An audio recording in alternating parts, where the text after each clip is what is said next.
this video, I will be reading another short story to you from my book, The Best American Noir of the Century. Today, I will be reading The Paper Hanger by William Gay. William Gay, born in 1941, was born in the rural town of Hohenwald, Tennessee, and after joining the Navy and serving in the Vietnam War, he lived in New York and Chicago before returning permanently to his hometown in 1978. He did not receive a formal college education, but read voraciously and began writing at the age of 15. He earned a living in the construction trade as a drywall hanger, painter, carpenter, whatever worked, as he once stated it. For an author of such singular talent, it is astonishing to note that Gay did not sell any of his literary output until 1998, when literary magazines bought 2 of his stories. The following year, his novel, The Long Home, was published to outstanding reviews and won the James A. Michener Memorial Prize. Like his other work, it is clearly in the Southern Gothic tradition of William Faulkner, Flannery O'Connor, and Cormac McCarthy. He also was influenced by the works of such great American crime writers as Raymond Chandler and Ross MacDonald, though his stories are not set in California, as theirs are, but are placed in the rural South, their dark, weird, violent landscapes populated by seemingly ordinary working-class people. He also published Provinces of Night in 2000, a short story collection, I Hate to See That Evening Sun Go Down in 2002, and Twilight in 2006. The Paper Hanger grew out of a story Gay had heard years before he wrote it, told to him by a plumber. It was first published in the February 2000 issue of Harper's Magazine. It was selected for the Best American Mystery Stories 2001, the O. Henry Prize Stories 2001, and the Best American Mystery Stories of the Century. Okay, this is The Paper Hanger by William Gay. The vanishing of the doctor's wife's child in broad daylight was an event so cataclysmic that it forever divided time into the then and the now, the before and the after. In later years, fortified with a pitcher of silica dry vodka martinis, she had cause to replay the events preceding the disappearance. They were tawdry and banal, but in retrospect, freighted with menace, a foreshadowing of what was to come, like a footman or a fool preceding a king into a room. She had been quarreling with the paper hanger. Her 4-year-old daughter, Zineb, was standing directly behind the paper hanger where he knelt, smoothing air bubbles out with a wide plastic trowel. Zineb had her fingers in the paper hanger's hair. The paper hanger's hair was shoulder length and the color of flax, and the child was delighted with it. The paper hanger was accustomed to her doing this, and he did not even turn around. He just went on with his work. His arms were smooth and brown and corded with muscle, and in the light that fell upon the paper hanger through stained glass panels, the doctor's wife could see that they were lightly downed with fine golden hair. She studied these arms bemusedly while she formulated her thoughts. "You tell me so much a roll," she said. The doctor's wife was from Pakistan, and her speech was still heavily accented. "I do not know single-bolt rolls and double-bolt rolls. You tell me double-bolt price, but you are installing single-bolt rolls. My friend has told me. It has cost me perhaps twice as much." The paper hanger his knees, turned. He smiled up at her. He had pale blue eyes. "I did tell you so much a roll," he said. "You bought the rolls." The child, not yet vanished, was watching the paper hanger's eyes. She was a scaled-down clone of the mother viewed through the wrong end of a telescope, and the paper hanger suspected that as she grew, neither her features nor her expression would alter. She would just grow larger, like something being aired up with a hand pump. "And you are leave lumps," the doctor's wife said, gesturing at the wall. "I do not leave lumps," the paper hanger said. "You've seen my work before. These are not lumps. The paper is wet. The paste is wet. Everything will shrink down and flatten out."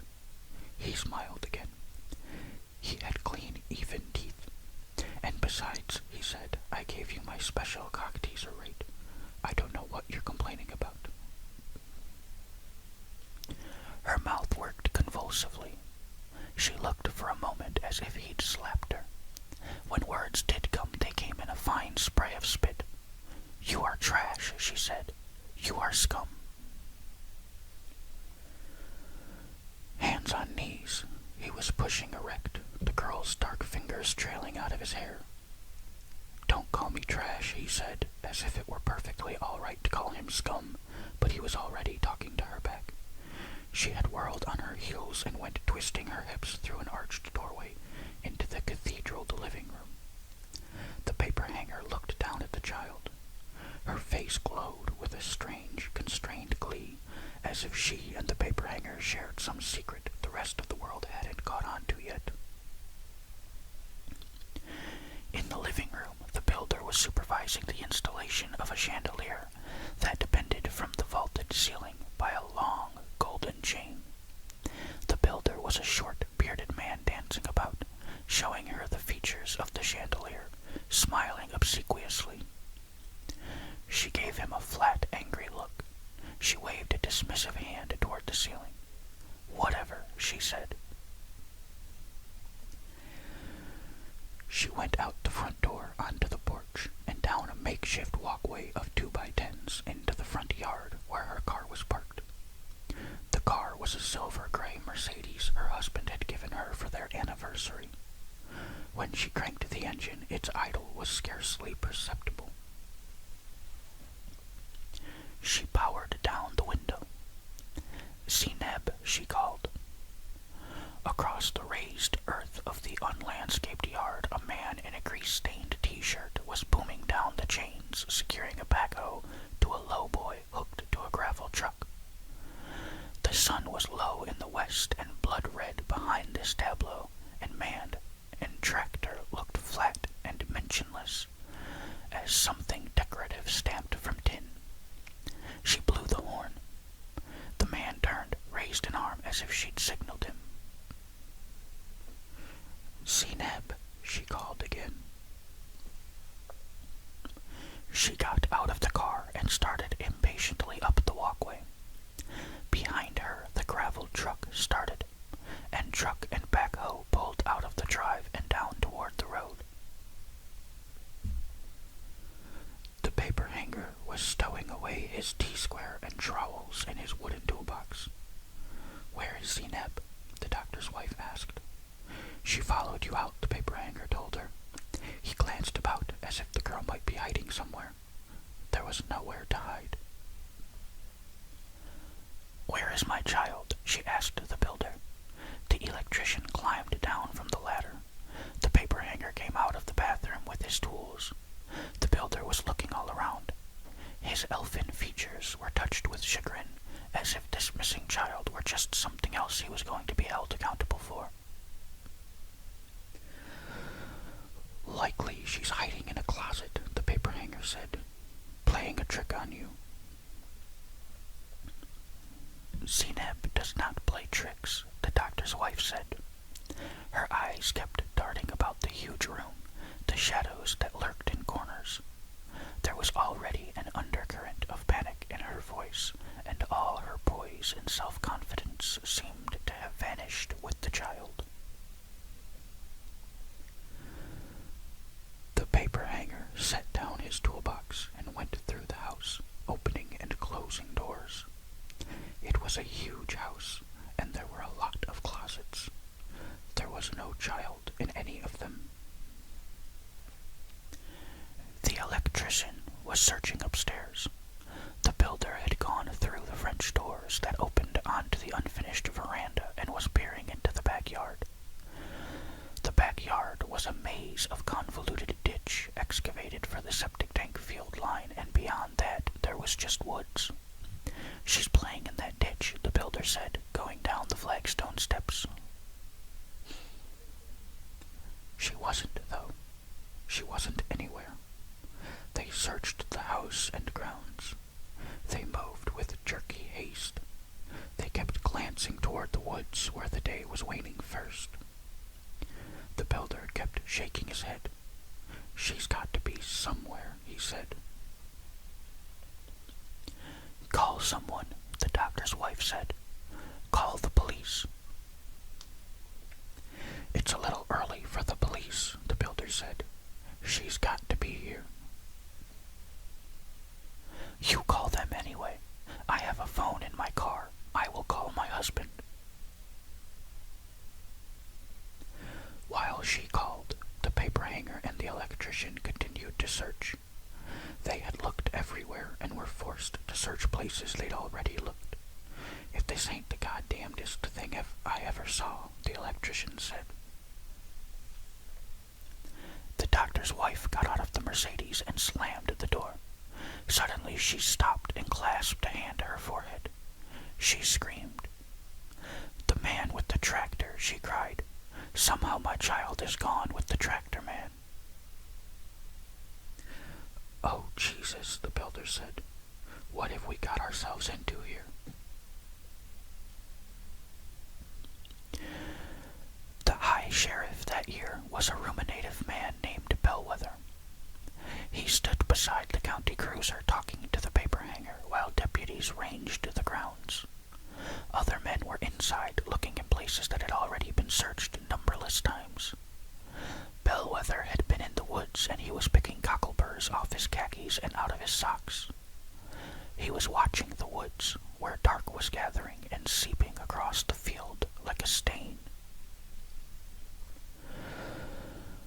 "I've got to get men out here," Bellwether said. "A lot of men and a lot of lights. We're going to have to search every inch of these woods."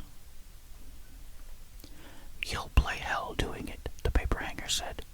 "These woods stretch all the way to Lawrence County. This is the edge of the Hurricane. Down in there's where all those old mines used to be. Allen's Creek." "I don't give a shit if they stretch all the way to Fairbanks, Alaska," Bellwether said. "They've got to be searched. It'll just take a lot of men."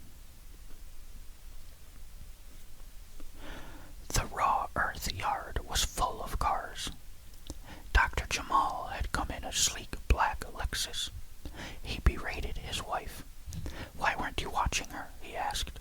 Unlike his wife's, the doctor's speech was impeccable. She covered her face with her palms and wept. The doctor still wore his green surgeon's smock, and it was flecked with bright dots of blood, as a butcher's smock might be. "I need to feed a few cows," the paper hanger said. "I'll feed my stock pretty quick and come back and help hunt." "You don't mind if I look in your truck, do you?" "Do what?" "I've got to cover my ass. If that little girl don't turn up damn quick, this is going to be over my head. TBI, FBI, network news. I've got to eliminate everything." "Eliminate away," the paper hanger said. The sheriff searched the floorboard of the paper hanger's pickup truck. He shined his huge flashlight under the seat and felt behind it with his hands. "I had to look," he said apologetically. "Of course you did," the paper hanger said. Full dark had fallen before he returned. He had fed his cattle and stowed away his tools and picked up a six-pack of San Miguel beer, and he sat in the back of the pickup truck drinking it. The paper hanger had been man in the Navy and stationed in the Philippines, and San Miguel was the only beer he could drink. He had to go out of town to buy it, but he figured it was worth it. He liked the exotic labels, the dark, bitter taste on the back of his tongue, the way the chilled bottles felt held against his forehead. A motley crowd of curiosity seekers and searchers thronged the yard. There was a vaguely festive air. He watched all this with a dispassionate eye, as if he were charged with grading the participants, comparing this with other spectacles he'd seen. Coffee urns had been brought in and set up on tables, sandwiches prepared and handed out to the weary searchers. A crane had been hauled in and the septic tank reclaimed from the ground. It swayed from a taut cable while men with lights searched the impacted earth beneath it for a child, for the very trace of a child. Through the far dark woods, lights crossed and recrossed, darted to and fro like fireflies. The doctor and the doctor's wife sat in folding camp chairs, looking drained, stunned, waiting for their child to be delivered into their arms. The doctor was a short, portly man with a benevolent expression. He had a moon-shaped face, with light and dark areas of skin that looked swirled, as if the pigment coloring him had not been properly mixed. He had been educated at Princeton. When he had established his practice, he had returned to Pakistan to find a wife befitting his station. The woman he had selected had been chosen on the basis of her beauty. In retrospect, perhaps more consideration should have been given to other qualities. She was still beautiful, but he was thinking that certain faults might outweigh this. She seemed to have trouble keeping up with our children. She could lose a 4-year-old child in a room no larger than 600 square feet, and she could not find it again. The paper hanger drained his bottle and set it by his foot in the bed of the truck. He studied the doctor's wife's ravaged face through the deep blue light. The first time he had seen her, she had hired him to paint a bedroom in the house they were living in while the doctor's mansion was being built. There was an arrogance about her that cried out to be taken down a notch or two. She flirted with him, backed away, flirted again. She would treat him as if he were a stain on the bathroom rug, and then stand close by him while he worked until he was dizzy with the smell of her, with the heat that seemed to radiate off her body. She stood by him while he knelt painting baseboards, and after an infinite moment leaned carefully the weight of a thigh against his shoulder. You'd better move it, he thought. She didn't. He laughed and turned his face into her groin. She gave a strangled cry and slapped him hard. The paintbrush flew away and speckled the dark rose walls with antique white. You filthy beast, she said. You are some kind of monster. She stormed out of the room, and he could hear her slamming doors behind her. Well, I was looking for a job when I found this one. He smiled philosophically to himself. But he had not been fired. In fact, now he had been hired again. Perhaps there was something here to ponder. At midnight he gave up his vigil. Some souls more hardy than his kept up the watch. The earth here was worn smooth by the useless traffic of the searchers. Driving out, he met a line of pickup trucks with civil defense tags. Grim-faced men sat aligned in their beds.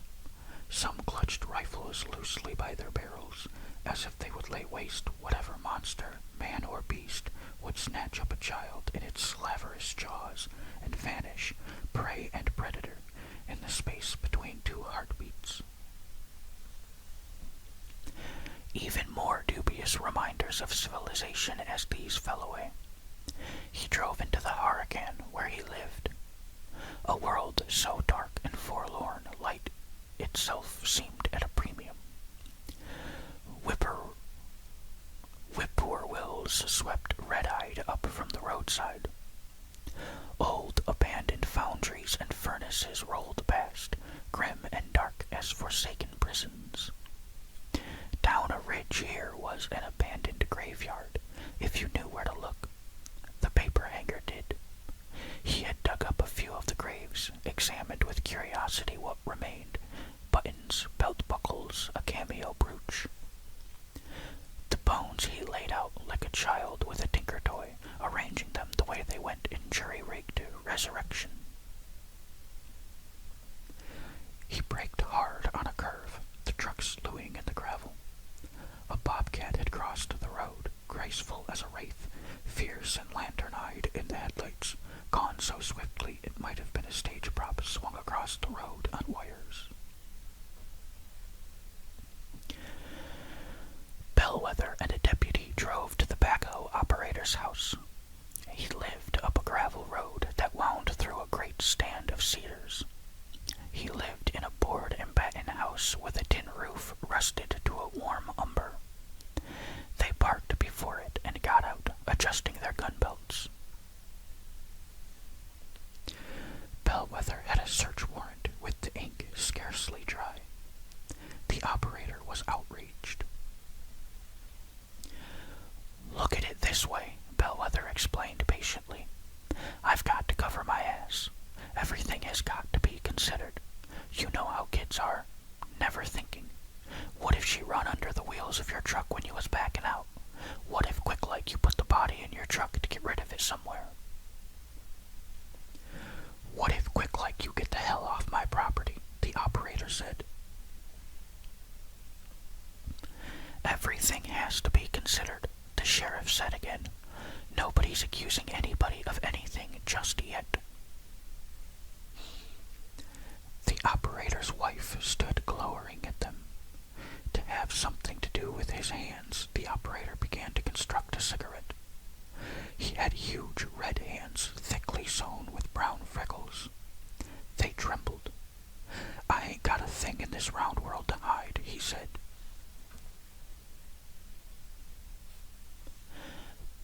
Bellwether and his men searched everywhere they could think of to look.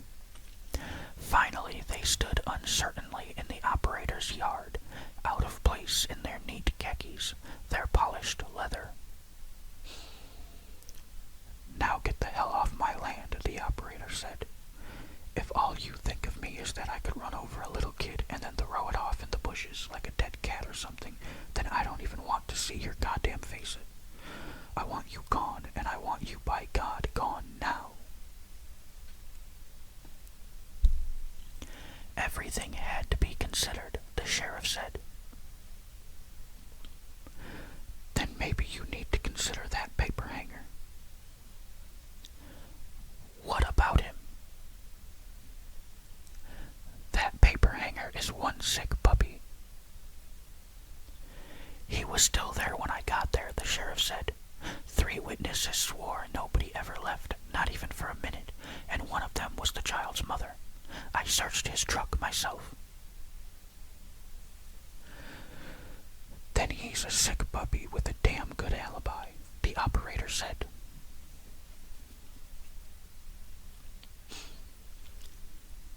That was all. There was no ransom note, no child that turned up 2 counties over with amnesia. She was a page turned, a door closed, a lost ball in the high weeds. She was a child, no larger than a doll, but the void she left behind her was unreckonable. Yet there was no end to it, no finality. There was no moment when someone could say, turning from a mounded grave, "Well, this has been unbearable, but you've got to go on with your life." Life did not go on. At the doctor's wife's insistence, an intensive investigation was focused on the backhoe operator. Forensic experts from the FBI examined every millimeter of the gravel truck, paying special attention to its wheels.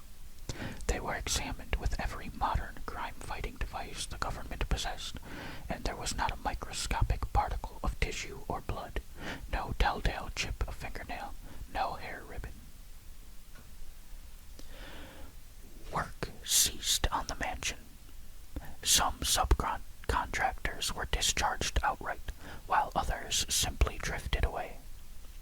There was no one to care if the work was done, no one to pay them. The half-finished veranda's raw wood grayed in the fall, then winter, rains.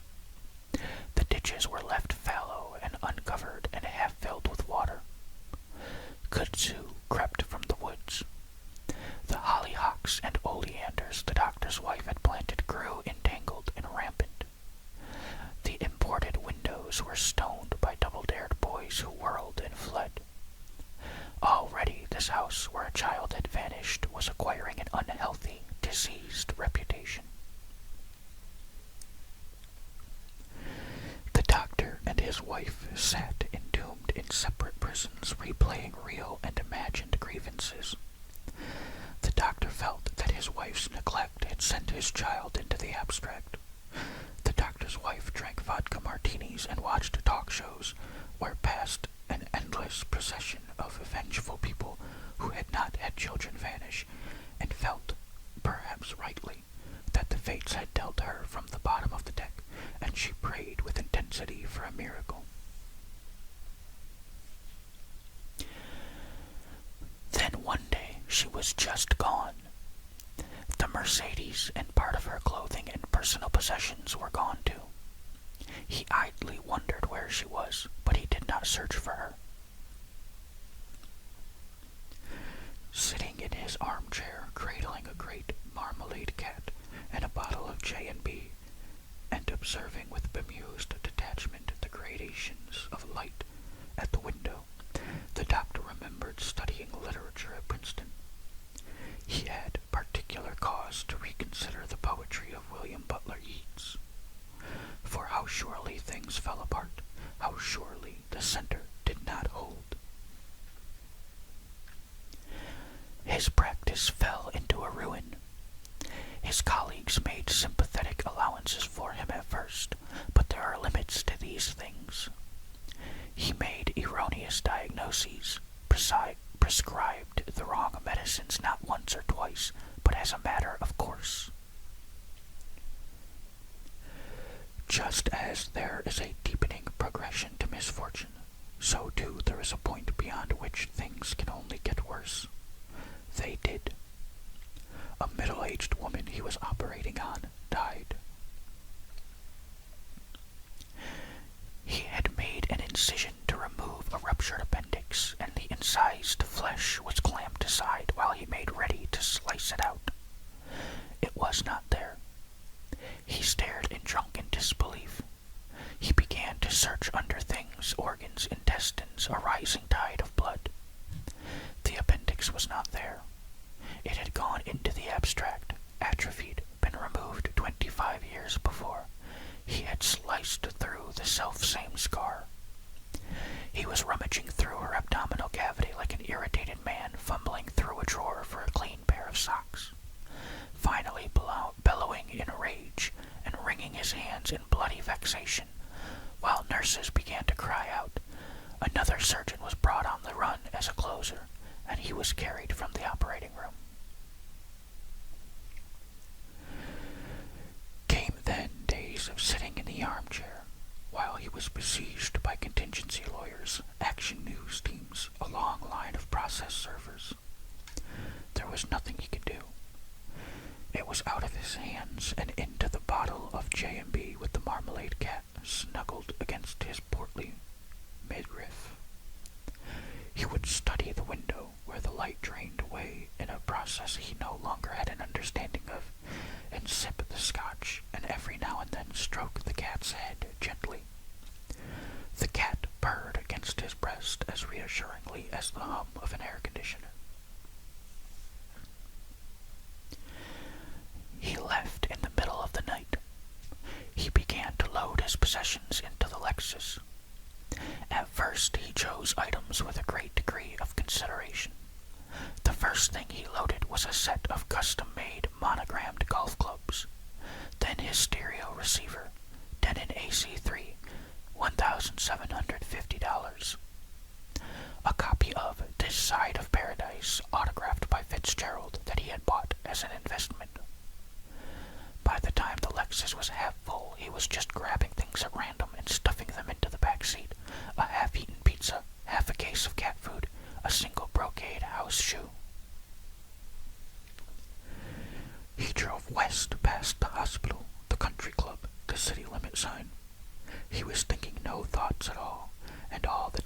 information he had was the amount of highway the headlights showed him.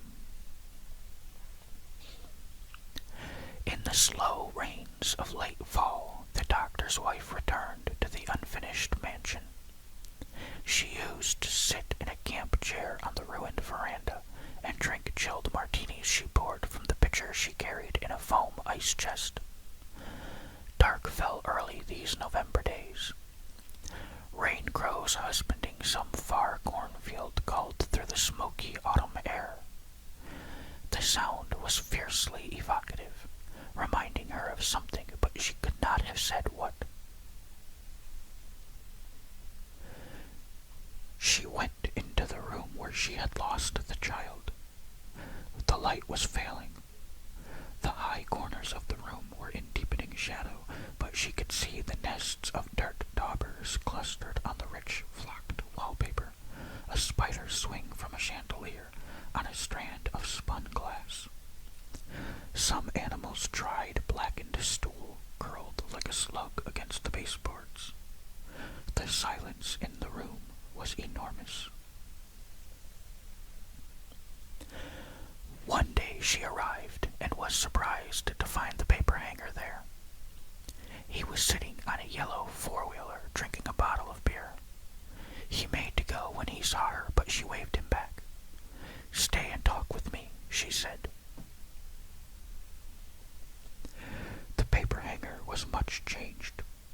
His pale locks had been shorn away in a makeshift haircut, as if scissored in the dark or by a blind barber, and his cheeks were covered with a soft, curly beard.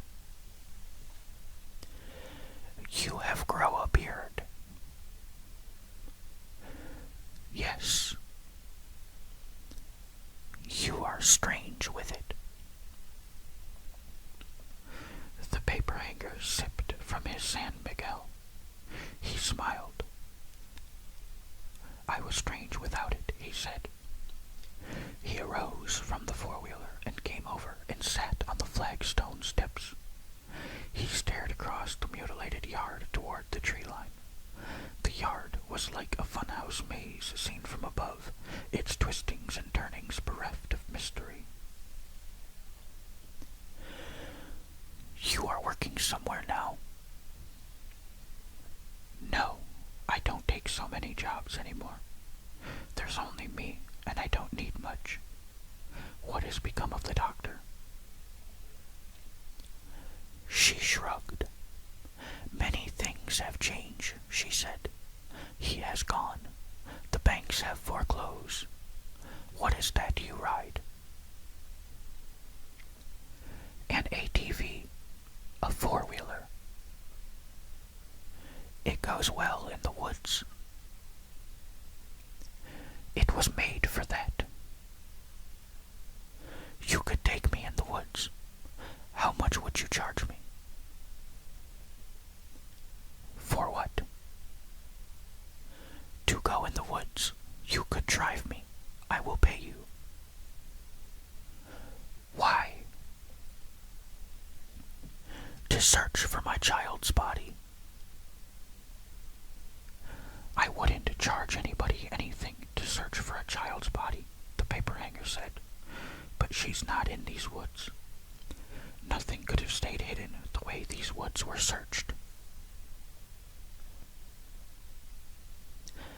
Sometimes I think she just kept walking, perhaps just walking away from the men looking, far into the woods.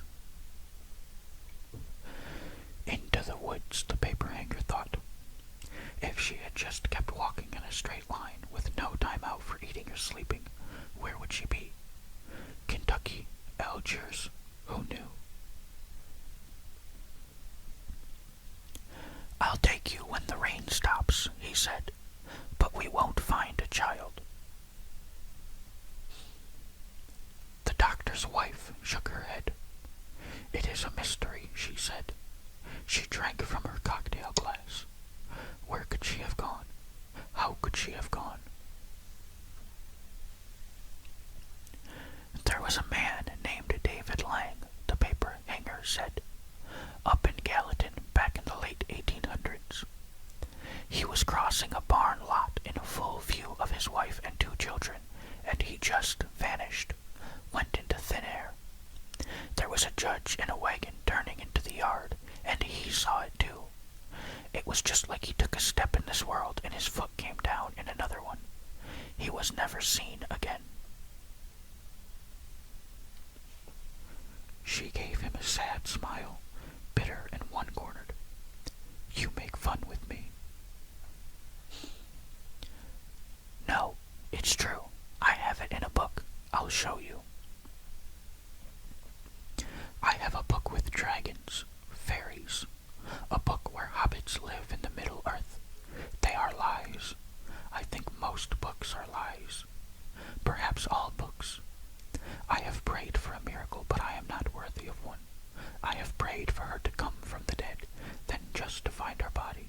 That would be a miracle to me. There are no miracles. She rose unsteadily, swayed slightly, leaning to take up the cooler. The paper hanger watched her. I have to go now, she said. When the rains stop, we will search. Can you drive? Of course I can drive. I have drive out here. I mean, are you capable of driving now? You seem a little drunk. I drink to forget, but it is not enough, she said. I can drive. After a while, he heard her leave in the Mercedes, the tires spinning in the gravel drive. He lit a cigarette. He sat smoking it, watching the rain string off the roof. He seemed to be waiting for something. Dusk was falling like a shroud, the world going dark and formless the way it had begun. He drank the last of the beer, sat holding the bottle, the foam bitter in the back of his mouth. A chill touched him. He felt something watching him. He turned. From the corner of the ruined veranda, a child was watching him. He stood up. He heard the beer bottle break on the flagstones. The child went sprinting past the hollyhocks toward the brush at the edge of the yard. Tiny sepia child, with an intent, slow-eyed face, real as she had ever been, translucent as winter light through dirty glass.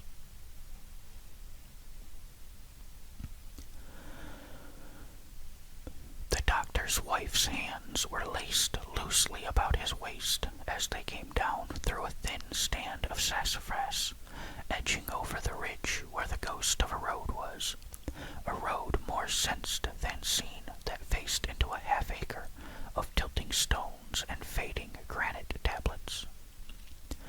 Other graves marked only by their declivities in the earth, folk so far beyond the pale even the legibility of their identities had been leached away by the weathers.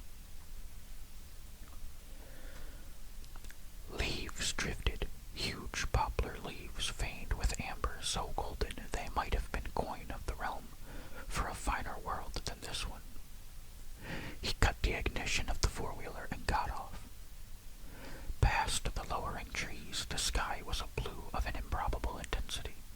A fierce cobalt blue shot through with dense golden light. She slid off the rear and steadied herself a moment with a hand on his arm. Where are we? She asked. Why are we here? The paper hanger had disengaged his arm and was strolling among the gravestones, reading such inscriptions as were legible, as if he might find forebear or antecedent in this smoldering earth. The doctor's wife was retrieving her martinis from the luggage carrier of the ATV. She stood looking about uncertainly. A graven angel with broken wings crouched on a truncated marble column like a gargoyle. Its stone eyes regarded her with a blind benignity. Some of these graves have been robbed, she said. You can't rob the dead, he said. They have nothing left to steal. It is a sacrilege, she said. It is forbidden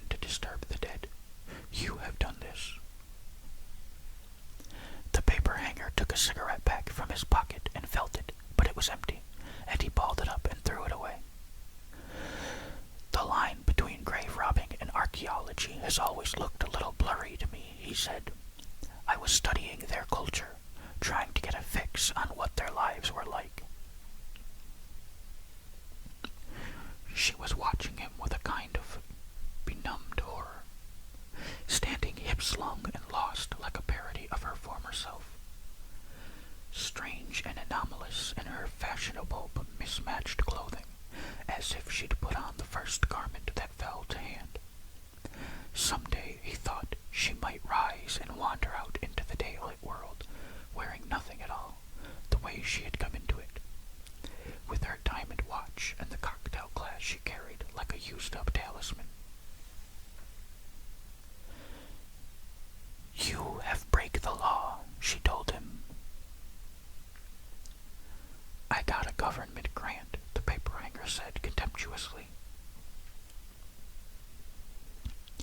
Why are we here? We are supposed to be searching for my child. If you are looking for a body, the first place to look is the graveyard, he said.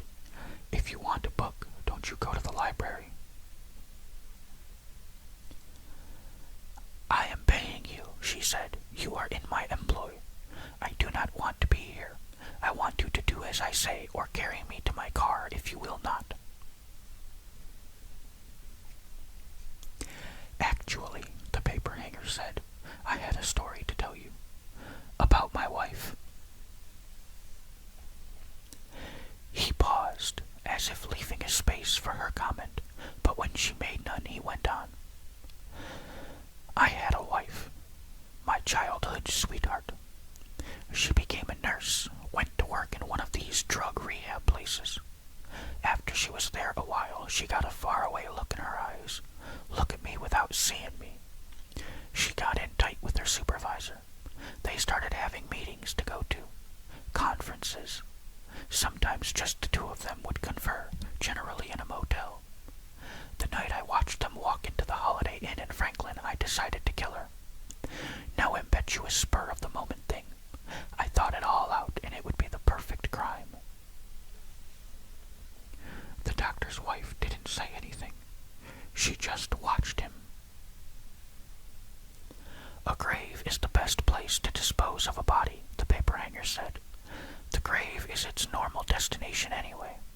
I could dig up a grave and then just keep on digging, save everything carefully, put my body there and fill in part of the earth, then restore everything the way it was. The coffin, if any of it was left, the bones and such. A good settling rain and the fall leaves and you're home free. Now that's eternity for you. Did you kill someone? She breathed. Her voice was barely audible.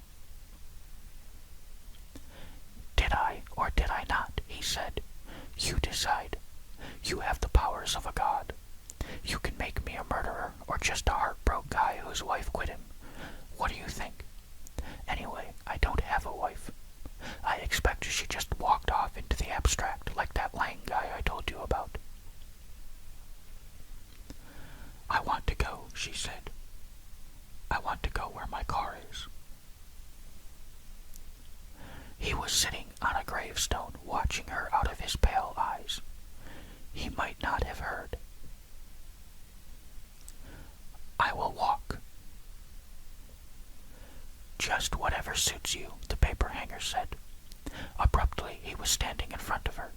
She had not seen him arise from the headstone or stride across the graves, but like a jerky splice in a film, he was before her, a hand cupping each of her breasts, staring down into her face.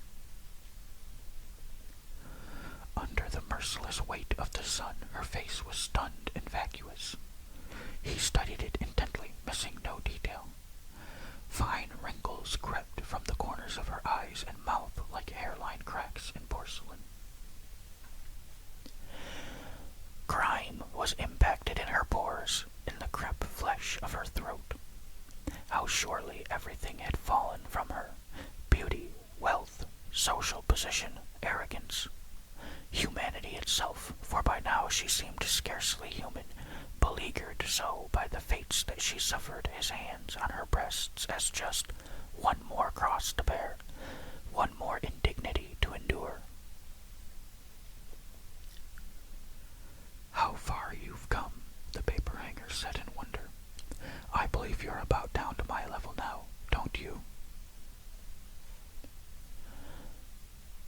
does not matter, the doctor's wife said. There is no longer one thing that matters.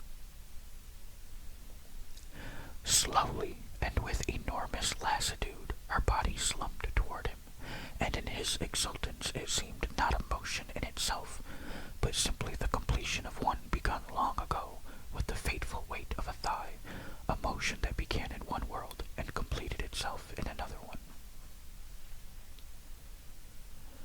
From what seemed a great distance, he watched her fall toward him like an angel descending, wings spread, from an infinite height, striking the earth gently, tilting, then righting itself.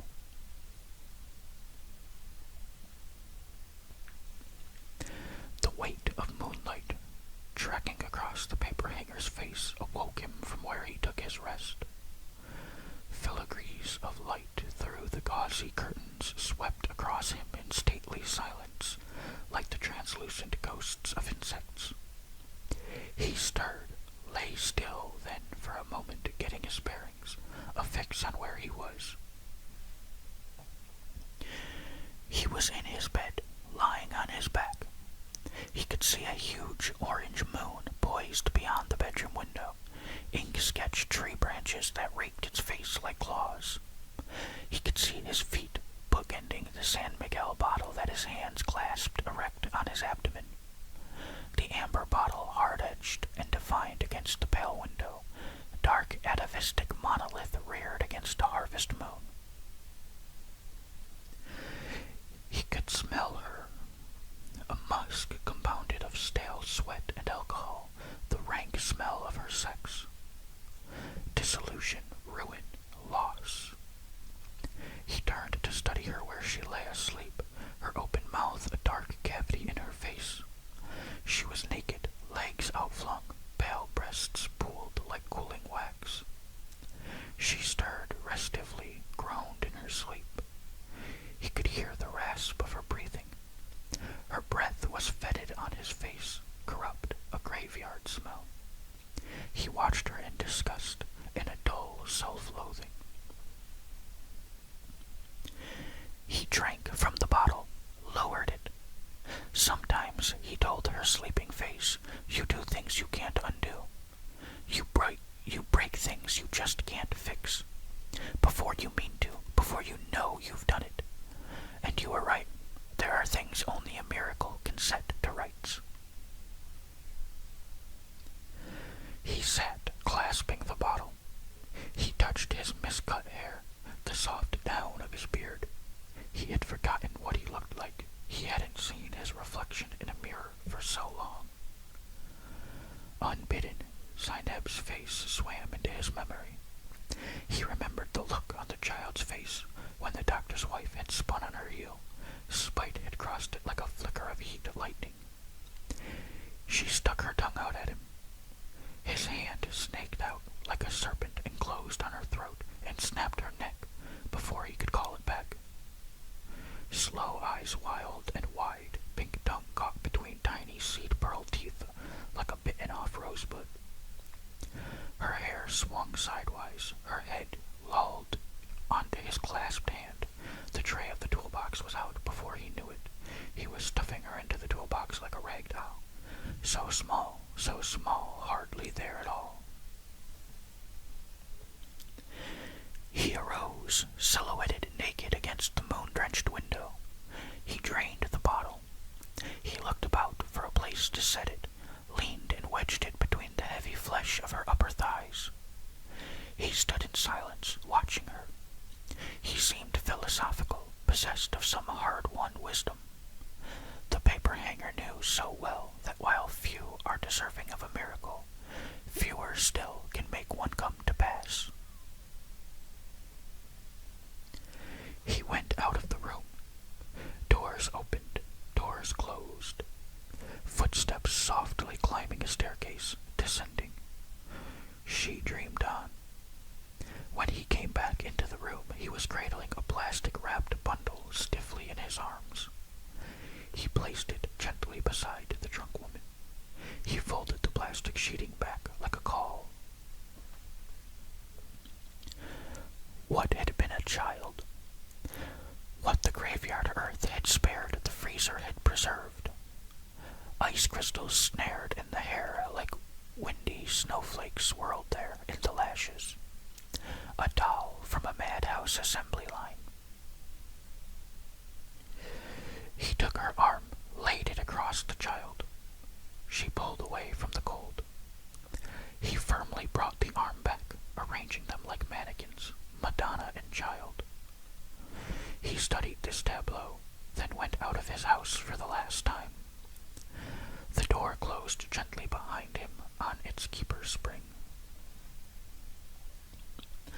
The paper hanger left in the Mercedes, heading west into the open country, tracking into wide open territories he could infect like a malignant spore. Without knowing it, he followed the self-same route the doctor had taken some 8 months earlier, and in a world of infinite possibilities where all journeys share a common end, perhaps they are together, taking the evening air on a ruined veranda among the hollyhocks and oleanders, the doctor sipping his scotch and the paper hanger his San Miguel, gentlemen of leisure discussing the vagaries of life and pondering deep into the night, not just the possibility, but the inevitability of miracles.